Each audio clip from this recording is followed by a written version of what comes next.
Madalas sabihin ng talent manager at content creator host na si OG Diaz na hindi siya aalis ng ABS-CBN o ng Kapamilya Channel dahil tumatanaw siya ng utang na loob.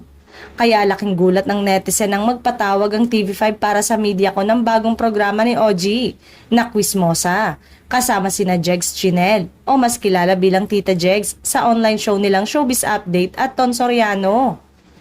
Tiyak na may magandang dahilan si OG kung bakit niya ito tinanggap na sa tingin ay hindi naman ito kalaban ng ABS-CBN o sa Kapamilya Channel at wala namang kaparehong programang ganito na base sa kwento ng host ay game show ito na habang nagmamarite sila ay may pag-games.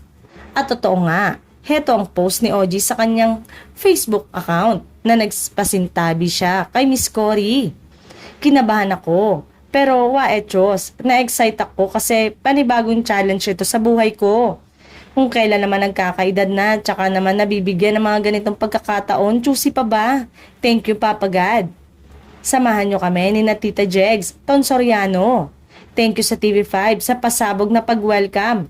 May pa-billboard pa silang nalalaman. Kaya sana, ma-meet namin ang expectation ng management. Yes, bago pa ho ako makipag-meeting sa creative ng TV5, nagpaalam po ako sa aking nire-respetong channel head ng ABS-CBN na si Tita Cory.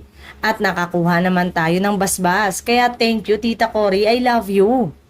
Game ng tsumika. Basta tama ang sagot at impormasyon nyo, mga kapitbahay kong Quizmosa. Malaki ang chance mong mag-uwi ng cash prize. Ayun, pawang mga taga-dos naman pala ang makakasama ni OG kaya niya umano tinanggap ang offer.